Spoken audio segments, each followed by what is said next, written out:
यूहन्ना 21 उसकी 15 आयत को आप अपनी स्क्रीन के ऊपर पढ़ेंगे। भोजन करने के बाद यीशु ने शिमोन पतरस से कहा, हे शिमोन यूहन्ना के पुत्र, क्या तू इनसे बढ़कर मुझसे प्रेम रखता है? उसने कहा, हां प्रभु, तू तो जानता है मैं तुझसे प्रीति रखता हूं।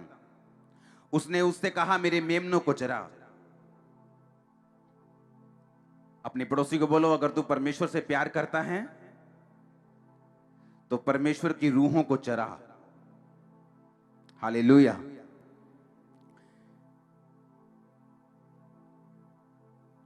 उसने दूसरी बार उससे कहा, हे शमौन यूहन्ना के पुत्र, क्या तू मुझसे प्रेम रखता है? उसने कहा, हां प्रभु, तू जानता है मैं तुझसे प्रीति रखता हूं। उसने कहा, मेरी भेड़ों की रखवाली कर। उसने तीसरी बार उससे कहा, हे शमौन यूहन्ना के पुत्र, क्या तू मुझसे प्रीति रखता है? पतरस उदास हुआ और उसने तीसरी बार ऐसा कहा, क्या तू मुझसे प्रीति रखता है? पतरस उदास हो गया क्योंकि उसको शक पड़ गया। उसको पता नहीं, ऐसा लगने लगा कि शायद परमेश्वर ऐसा समझ रहा है कि मैं उससे प्यार नहीं करता हूं, लेकिन मैं तो करता हूं। शायद परमेश्वर ने अपने दिल में अपनी वो बात रखी है कि मैंने उसका इनकार कर दिया था, शायद इसलिए परमेश्वर को शक है। लेकिन उसने तीसरी बार कहा, हां प्रभु, तू जानता है कि मैं तुझसे प्रीति रखता हूं। यीशु ने कहा, मेरी भेड़ों को चरा। अपने पड़ोसी को बोलो, एक प्रोफेसी मैं आपको दे रहा हूं अपने पड़ोसी को देने के लिए। बोलो, श्राप से ब्लेसिंग की ओर आज से तू जा रहा है और ये ब्लेसिंग नजर आएगी। आमीन ऊंचा तो ये ब्लेसिंग आपकी।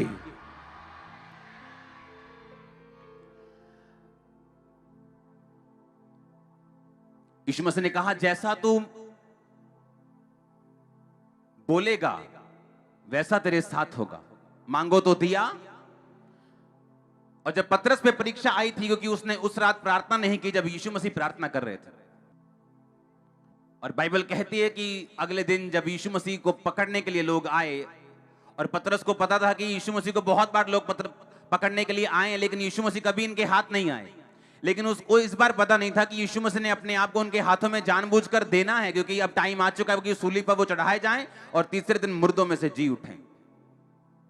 और बाइबल कहती, जब यीशु मसीह को पकड़ने के लिए वो आए तो पतरस ने 3 बार परमेश्वर का इनकार किया जब वो परमेश्वर के पीछे गया, हां या ना? और बाइबल कहती, परमेश्वर के जी उठने के बाद परमेश्वर ने कहा था, जाओ अब चेलों से और पतरस से कहो कि मैं उनसे पहले गलील को जाऊंगा जब यीशु मसीह मुर्दों में से जी उठे। हां या ना? चेलों से और पतरस से। उसने ये नहीं कहा चेलों से कहो।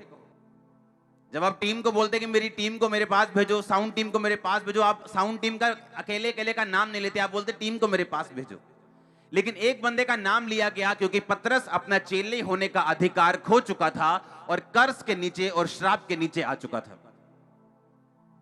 और इसीलिए परमेश्वर यीशु मसीह ने कहा था, जाओ मेरे चेलों और पतरस से कहो कि मैं जी उठाऊं और मैं तुमसे पहले गलील को जाऊंगा और वहां पर तुम्हें दिखाई दूंगा। और बाइबल कहती है यीशु मसीह काफी दिनों तक उन्हें दिखाई देते रहे और फिर काफी लोगों के सामने जीवित स्वर्ग पे चले गए। हाँ या ना?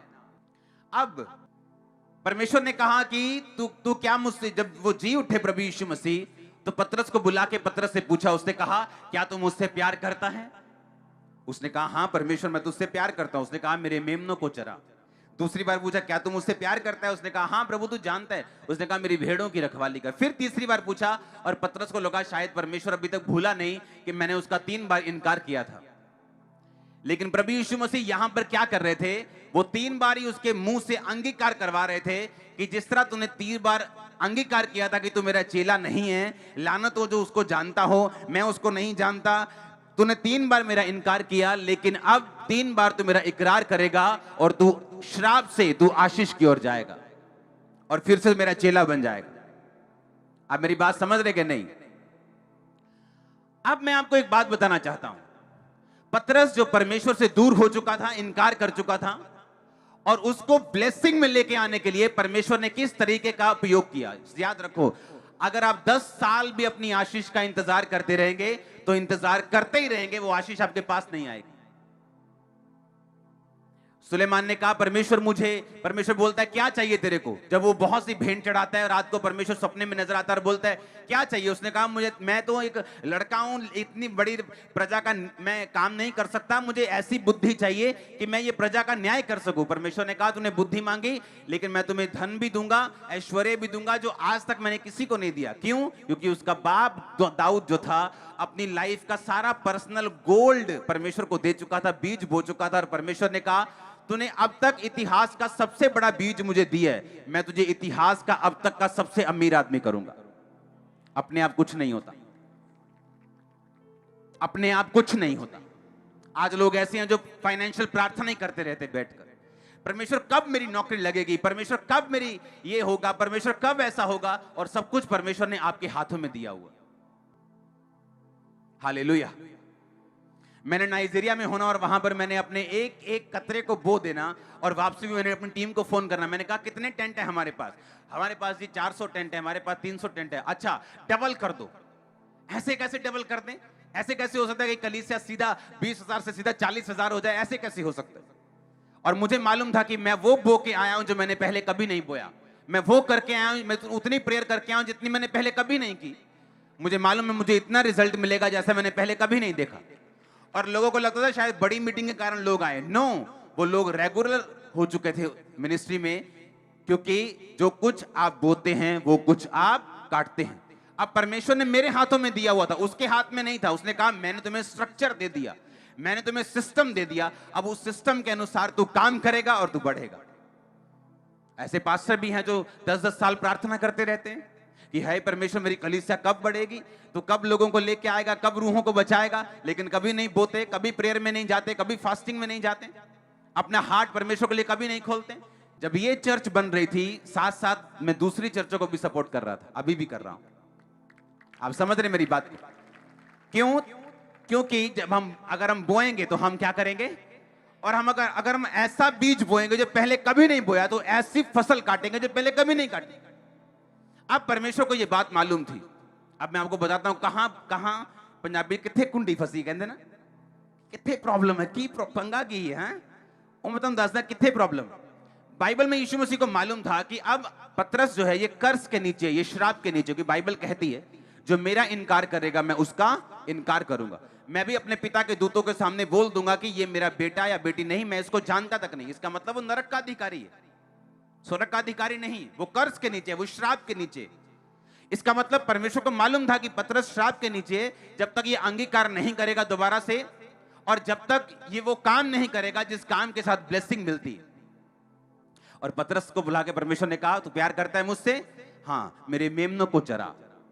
फिर पूछा मुझसे प्यार करता है? उसने कहा हाँ, मेरी भेड़ों की रखवाली कर।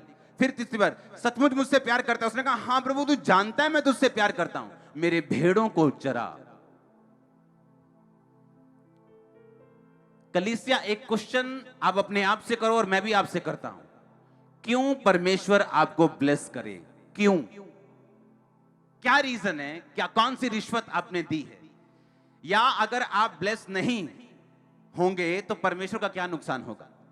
अपने पड़ोसी से पूछो, बोलो परमेश्वर अगर तुझे ब्लेस नहीं करें तो तू परमेश्वर का क्या नुकसान कर लेगा? अगर वो तुझे ब्लेस करें तो तू उसका क्या फायदा कर लेगा? आप मेरी बात समझ रहे कि नहीं?